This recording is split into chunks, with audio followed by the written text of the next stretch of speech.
디모데후서 4장 11절 말씀입니다. 누가만 나와 함께 있느니라. 네가 올 때에 마가를 데리고 오라. 그가 나의 일에 유익하니.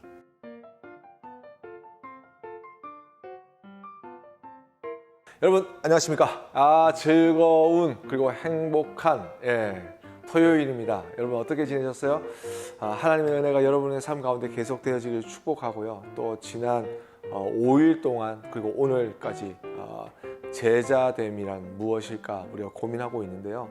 이 베드로의 삶을 통해서 하나님 주시는 은혜가 여러분의 삶을 그리고 여러분의 신앙을 더 깊이 만드는 그런 은혜가 우리에게 있기를 주님으로 축복합니다. 여러분 고사성어 중에 동병상련이라는 말이 있습니다. 같은 병을 앓은 사람은 서로 처지를 걱정할 수 있다는 말입니다. 다시 말해 처지가 비슷한 사람들끼리 서로를 걱정해 줄 수 있다는 것입니다. 이것을 따로 이야기한다면 실수가 많은 사람은 실수 많은 사람을 이해할 수 있다는 것이죠. 넘어진 사람이야말로 넘어진 사람을 이해할 수 있다는 것입니다. 오늘 본문에 보면 정말 베드로와 전혀 상관없습니다. 누가가 나오고요. 그리고 디모데후서를 지은 바울의 목소리가 나타나고 그리고 마가가 나타납니다. 여러분 하지만 이 사도 바울이 자신의 사역 가운데 이제 느지막한 그 시점에 마가를 데려오라라고 하는 것은요 정말 엄청난 변화가 일어났던 것입니다. 마가에게 엄청난 변화가 일어났는데 뭐라고 하냐면 나의 일이 그가 나의 일에 유익하니라고 이야기하고 있습니다. 그럼 그 전에 뭐죠? 유익하지 않았다, 쓸모없는 놈이었다는 거예요. 여러분 아시는 대로 1차 전도를 떠날 때에 이 바나바와 바울이 함께 떠납니다. 근데 이 바나바의 그러니까 조카였죠. 조카가 누구냐? 바로 마가였습니다. 마가는 부잣집 아들이었어요. 그래서 마가의 다락방 위에 120문도가 꽉꽉 차도 다락방에 꽉 차도 있을 만큼 집이 널찍한 사람이었다는 것이죠. 그러니까 그 사람들을 먹이고 할 만큼 집이 충분한 부요함이 가득한 사람입니다. 그러니까 스포일된 아들이었어요. 근데 얘를 데리고 갔더니 완전 좀 말 그대로 고생이잖아요. 정말 뭐 고생인데 그 고생을 하다 보니 얘가 그냥 중간에 튀겨서 나와서 그냥 집으로 도망간 거예요.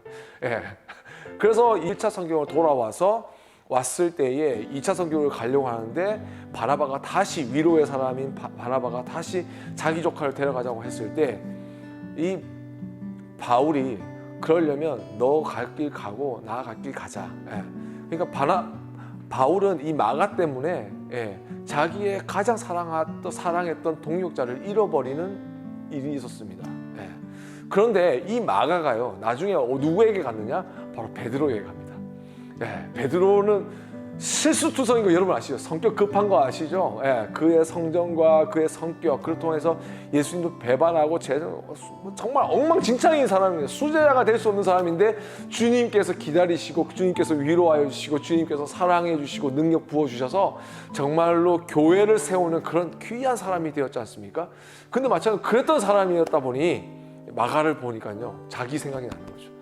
그러면서 기다려주고 위로해주고 기회주고 그리고 사역 가운데 쓰는 가운데 자신이 어눌했던 헬라어를 통변할 수 있는 그 능력을 가지고 있다는 것을 알고 그의 장점을 잘 살려서 그를 자꾸 하나님의 사람으로 세워나갔습니다.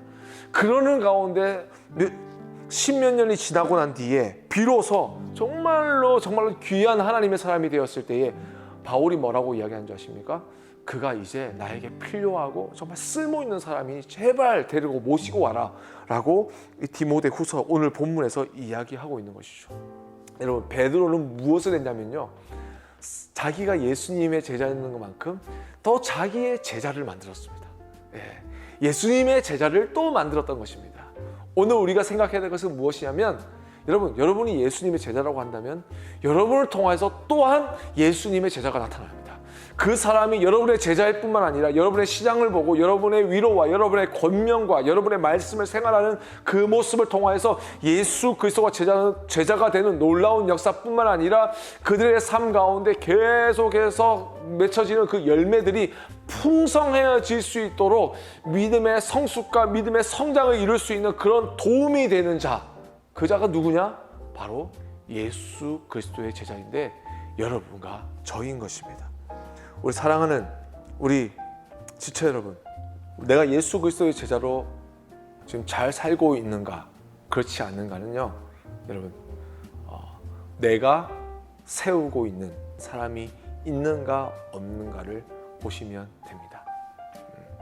나의 삶을 통하여 누군가에게 십자가의 복음이 전달되어지고, 나를 통하여 하나님의 나라가 무엇인지를 세상 가운데 선포되어지고, 나를 통하여 주님의 그 크신 사랑이 무엇인지를 또한 나의 섬김을 통하여 주님께서 이 땅 가운데 피 흘리시고 죽으셨던 그 십자가 무엇인지 그 진정한 의미를 전달할 수 있다면 그것이 바로 제자를 삼는 삶이고, 또한 예수 그리스도의 사람, 제자의 사람인 줄 믿습니다.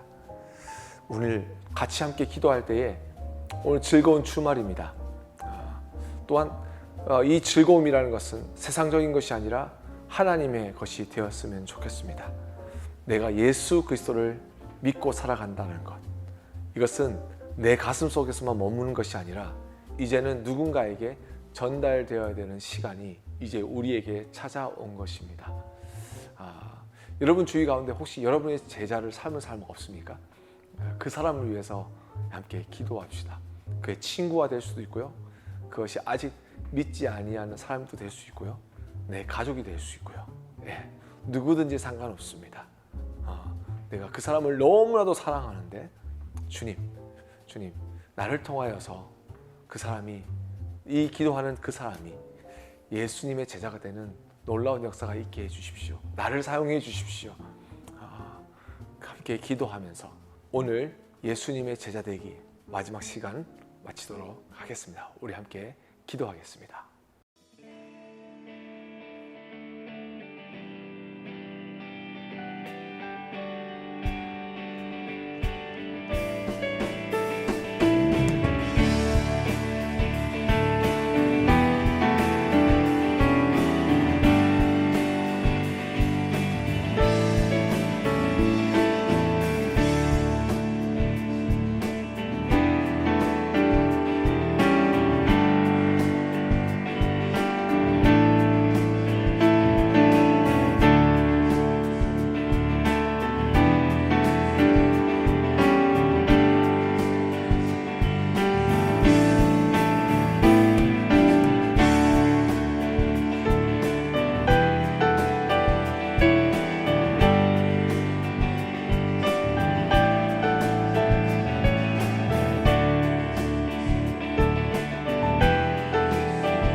하나님 아버지 감사합니다.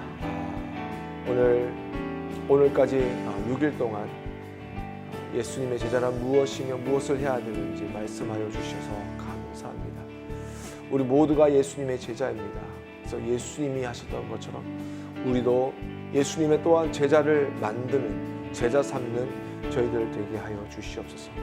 우리의 삶과 우리의 고백과 우리의 몸짓들 하나하나를 통하여서 정말 예수 그리스도의 복음이 선포되게 하여 주시고, 우리를 통하여서 예수 그리스도를 세상 사람들이 만나게 되는 놀라운 역사가 있게 하여 주시옵소서. 오늘 특별히 우리가 제자 삼을 사람을 위해서 기도합니다. 하나님께서 연약한 저희들을 사랑하시고 세워주셨던 것처럼 또한 그들에게도 동일한 은혜를 주셔서 하나님께서 쓰시고자 하시는 귀한 하나님의 사람들로 빚어지는 그들이 될 수 있도록 도와주시고, 말씀과 약속 붙잡고 하나님의 뜻을 향하여 하나님의 나라를 위해 살아가면서 주님의 큰 영광을 세상 가운데 나타내는 복된 심령들 되게 하여 주시옵소서. 내일 예배가 있습니다. 마음으로 준비할 수 있는 오늘 하루가 되게 하여 주시고, 거룩한 삶을 통하여서 주님의 기쁨이 되는 오늘 하루가 살아가는 예수 그리스도 되는 우리 모두가 되게 하여 주옵소서. 예수님의 이름으로 간절히 기도했습니다.